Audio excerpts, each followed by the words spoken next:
Esse vazio e essa recuperação, essa força, ela precisa nascer, talvez não nasça da religião, mas ela precisa nascer de Deus? Ela nasce de Deus, mesmo quando o cara não sabe que é de Deus que aquilo está nascendo. E me ajuda a entender isso. Aquele que ama é de Deus. Aquele que ama é nascido de Deus.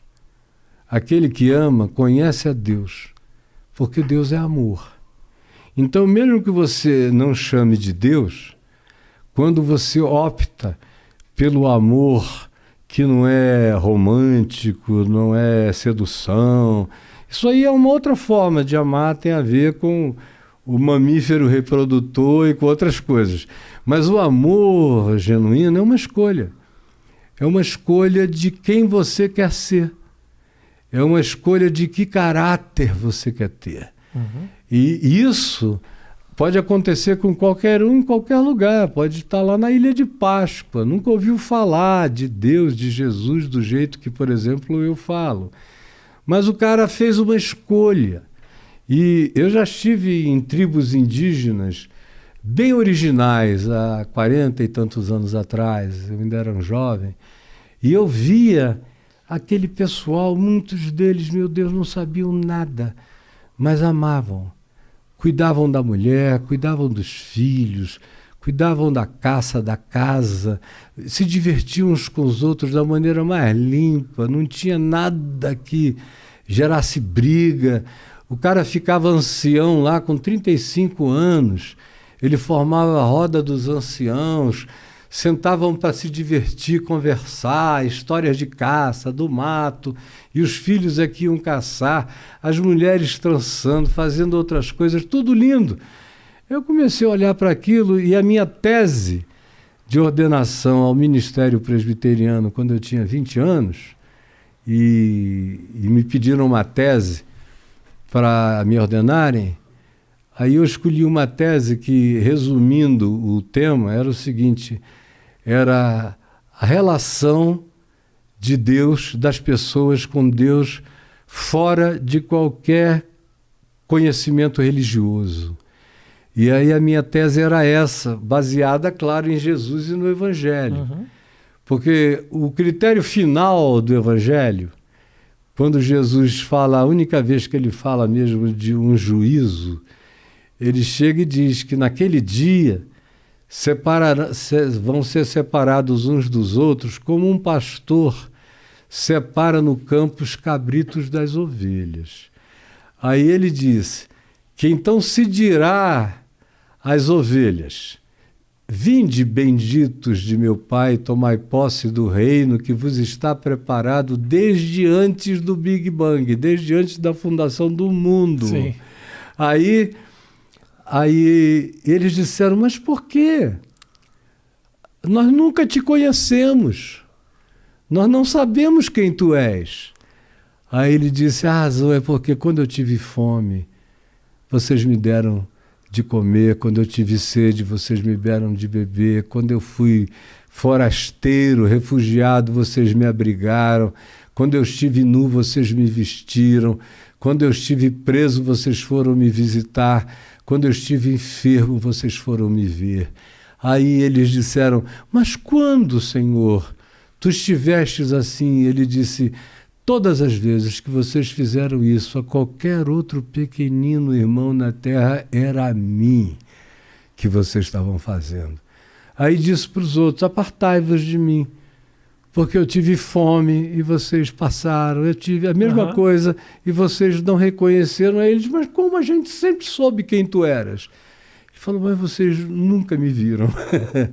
Uma frase constante de Jesus, quando fala-se, por exemplo, em Mateus 7, do cara que curava, expulsava demônios, e profetizava, e fazia todo esse show.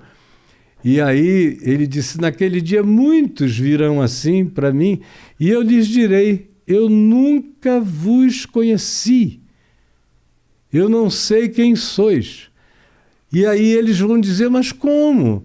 Em teu nome nós fizemos isso, aquilo outro. Aí ele disse: não, vão para lá, eu não sei quem vocês são, porque vocês vivem da prática da iniquidade, da mentira. Então, vocês não têm parte comigo. Então, o Evangelho é muito simples e ele abre um escopo universal.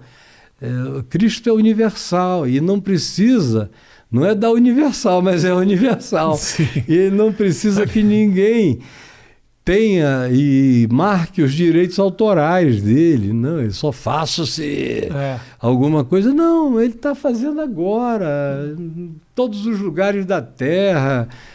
Deus não é geopolítico. Sim. Então, por que, Caio, há essa leitura, né, que foi feita desse evangelho, que é uma dessas igrejas as evangélicas que se utilizam, às vezes, desses textos para... dizendo você tem que estar nessa casa, você tem que estar nesse lugar, você tem que estar debaixo desse guarda-chuva, porque senão nada disso, senão você não vai ser atendido. Por que da onde surgiu essa leitura e por que isso? Isso aí sempre houve em todo o paganismo humano. Isso é coisa de bruxo que quer controlar a alma. Aí eles injetam medo no cara, um monte de juízos, eles inventam uma quantidade enorme de transgressões que não tem nada a ver com o Evangelho. Aí o sujeito não se preocupa mais nem com o Evangelho. Depois disso, a preocupação dele, o compromisso dele é frequentar o lugar, é obedecer ipsis literis o que aquele líder, na maioria das vezes, translocado, está falando, e cumprir o que ele fala profeticamente, em nome do Senhor. Aí pode ser uma coisa contra o Evangelho. Mas o pessoal também não é estimulado a ler e compreender por si só. Ninguém quer que as pessoas aprendam a andar com as próprias pernas, porque isso gera uma liberdade, dá uma autonomia, gera consciência. Pastor evangélico, claro, não são todos, mas infelizmente hoje em dia, talvez 90% deles não queiram que as pessoas aprendam o Evangelho e andem com as próprias pernas e entendam que igreja não é prédio, que cobertura espiritual não é telhado, não é ter ninguém dizendo eu te abençoo e eu te amaldiçoo, porque ele também não tem nenhum poder sobre mim, a menos que eu entregue a ele essa disposição. E não é que ele vá fazer nada, é que eu vou me entregar à maldade dele e com medo do que ele diz que me acontecerá. E dízimo e dinheiro, que quando a igreja é modesta, ela só lembra o dízimo no fim do culto. Se quiser, bota aí. Se quiser, não. Tem que botar, porque senão você pode perder as bênçãos de Deus. Sim. E aí tem as igrejas caça-níqueis, que são verdadeiros cassinos religiosos, onde o cara, toda vez que vai, tem que botar dinheiro, e quanto mais ele quiser receber grana, mais grana ele tem que pôr. É uma relação de dinheiro com dinheiro. Prosperidade é dinheiro. Como você tem 2.000 pessoas num lugar, você conta essa história, aí diz que tem que tocar a trombeta de Josué para derrubar os muros de Jericó da tua vida. Aí eles te dão aquela trombeta muito mal feita, mas você tem que deixar R$1.000 lá, 2.000, aí dá para você comprar a fábrica de trombeta. São milhares e milhares de reais e de dólares. No meio de 2.000, 3.000, haverá sempre uns 100, estatisticamente, que com aquilo ou sem aquilo, mas com a motivação de dizer Deus está comigo e eu vou ganhar, ele dá uma prosperada. Aí ele começa a ir lá na frente e testemunhar, olha, eu botei aqui na campanha dos 318, tal, isso, e olha só como é que eu ganhei agora. Um ano, eu dei uma prosperada. Aí vai estimulando aquele bando de gente que não pensa, ignorante, a fazer a mesma coisa. Tem gente que fica lá a vida inteira e não rola nada, né? Só piora. Agora, eu pego meu celular rapidinho ali, que eu anotei umas coisinhas que eu quero muito perguntar pro Caio, mas tem uma coisa, Caio, que me faz eu me questionar a respeito disso.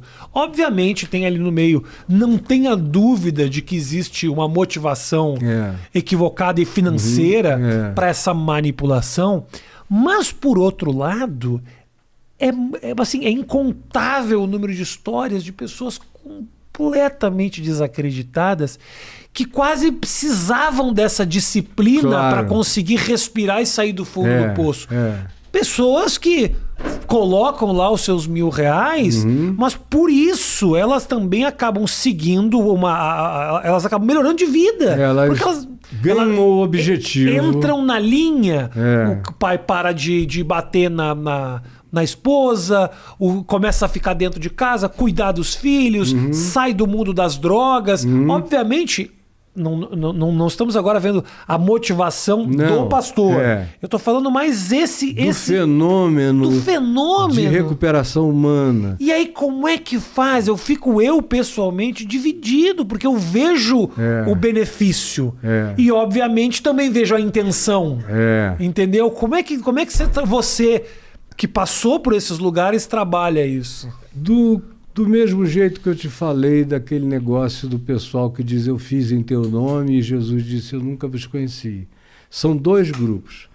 Tem aquele que manipula e que Jesus diz aparta-te de mim porque eu nunca te conheci. Eles, mas eu profetizava, eu curava, eu isso, eu aquilo. Jesus disse, olha, eu não sei quem você é. Tá. Isso é um lado. O outro lado é que tem as pessoas que foram curadas, que foram beneficiadas, que foram ajudadas, e, inegavelmente, é como se Deus passasse por cima do maluco, do lobo. Entendi. A Maria não tem nada a ver com isso, ela é sincera, ela é honesta, ela quer de fato melhorar. O sujeito está aflito porque ele não consegue parar de beber, ele gostaria. Então eu vou dar um jeito disso acontecer. Acontece porque o cara começa a pensar de fato em Deus. Claro. E aí ele ganha uma motivação que é a mais poderosa de todas na Terra para ele se levantar, andar, seguir, progredir, ainda que as próprias motivações dele sejam rasas. Agora, é Deus? É ele mesmo? Ou essa força dele mesmo é Deus? Não, é ele mesmo na maioria das vezes, porque o poder da automotivação e da indução motivacional praticada em nome de Deus, ainda que com métodos todo perversos e motivações todas equivocadas e com objetivos bandidos no processo, são verdadeiras quadrilhas às vezes, mas as pessoas que foram lá e que vão lá estão querendo se ajudar, cada um tem seu limite de compreensão. Aí tem um que só pensa em melhorar de vida, comprar um carro, conseguir refazer os dentes, isso e aquilo, cada um tem sua agenda, tem sua pauta. Sim. E é motivação pessoal. Outros, no entanto, além da motivação pessoal, começam a desenvolver uma fé que transcende a motivação pessoal. Essa fé é que vai operando coisas, às vezes, extraordinárias na vida das pessoas.